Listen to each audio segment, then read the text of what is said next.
Number 1. Put a pressure pad on the wound of the victim.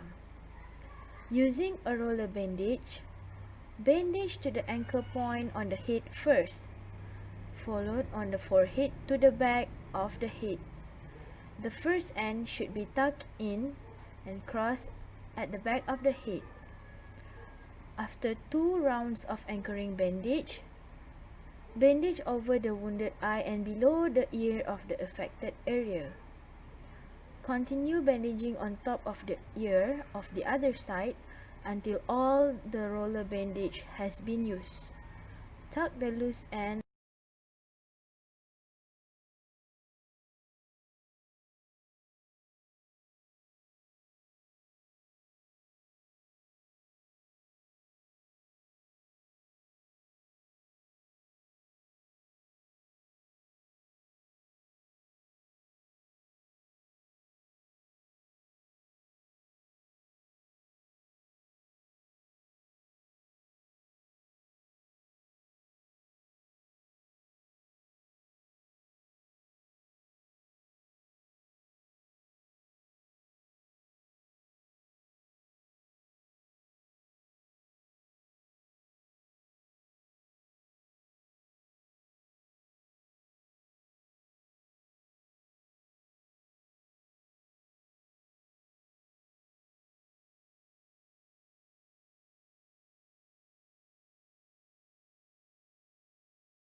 fold the bandage to a longer piece.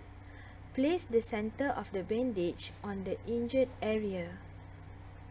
Wrap the bandage until the back of the head. Cross the bandage and bring it to the front again.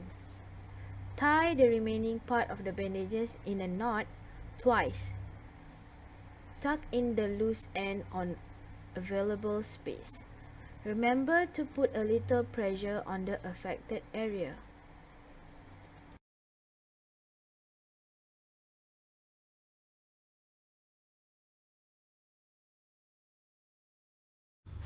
As for the first bandage type, which is the arm sling, you lay the triangular bandage over the injured arm, while you ask the patient to gently support their injured arm with their other arm.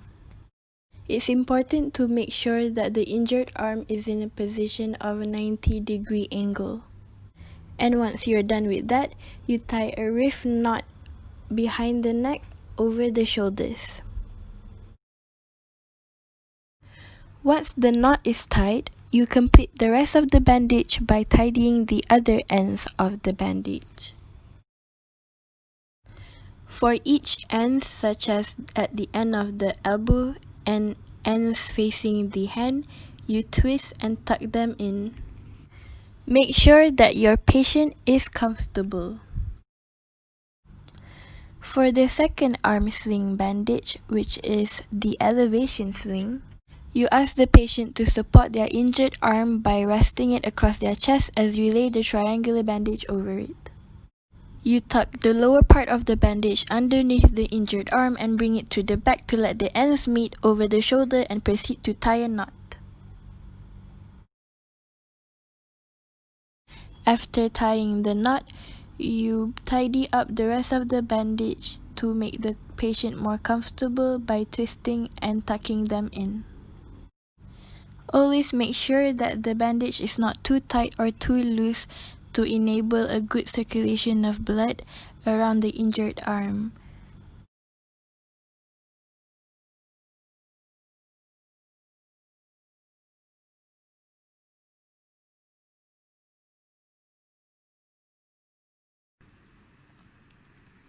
Begin wrapping around midpoint of forearm.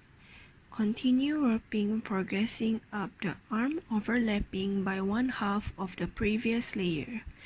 Be sure not to leave any gaps and maintain full coverage, and wrapping midway up the upper arm, secure the bandage with the elastic clips or if using the self-adhering bandage, by smoothing down the end.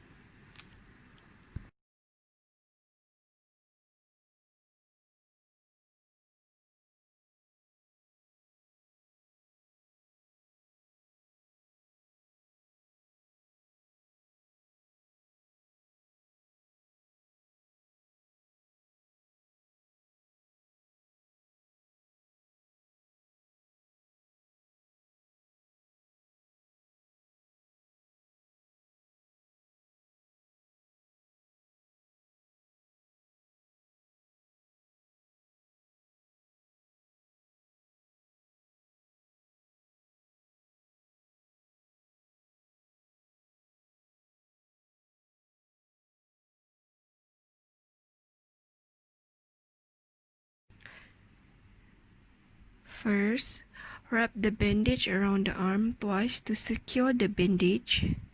Then, wrap up weight winding the bandage diagonally from the elbow toward the bicep. When you reach the elbow, wrap a figure 8 pattern around the elbow so the middle of the figure 8 is on the inside of your elbow. When you reach the bicep, finish the bandage by completing 2 turns directly over one another. And finally, use the binding clips to keep the bandage in place.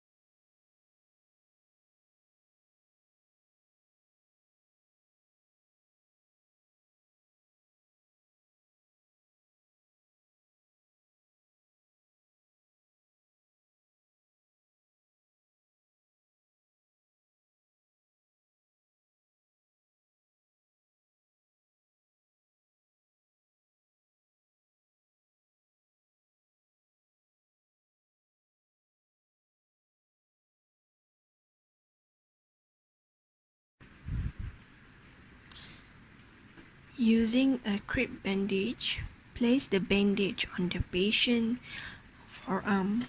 Then wrap it once, leaving a 1 cm gap on top of the bandage. Fold the cap and wrap it around the fold. Then take the bandage across the forearm and cross it, creating a cross effect. Repeat the cross and to create an 8 figure. Then repeat the wrapping until the bandage is complete.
Bandage technique for hand injury. Take a crepe bandage using the patient thumb to hold the end of the bandage. Then cross it over your hand and do it again until you create a cross. Repeat the cross, which will create a spiral effect. Make sure that the spiral effects are parallel with each other. Then, repeat the cross until your bandage is complete.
Begin wrapping at the base of your toes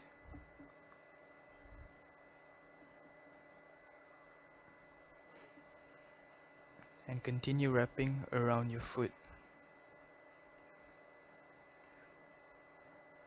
Overlap each wrap by half of the previous layer.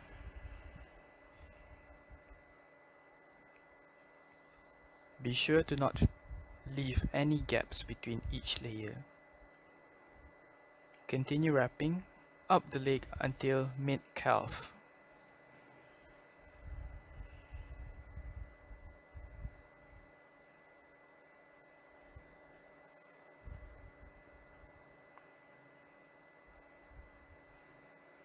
Secure the bandage with an elastic clip.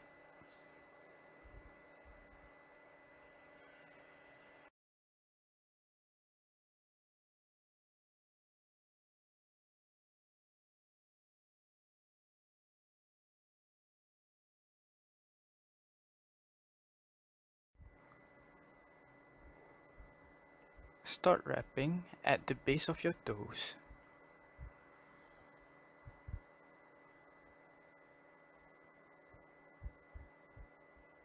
Make one small wrap around the base of your toes.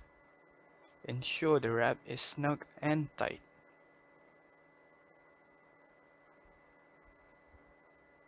Continue wrapping around the ankle and back down.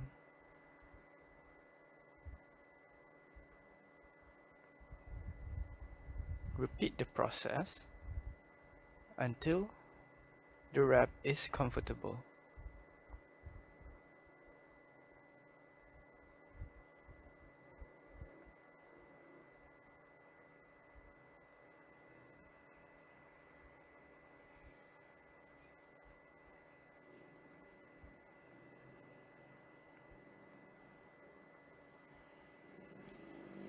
Secure the bandage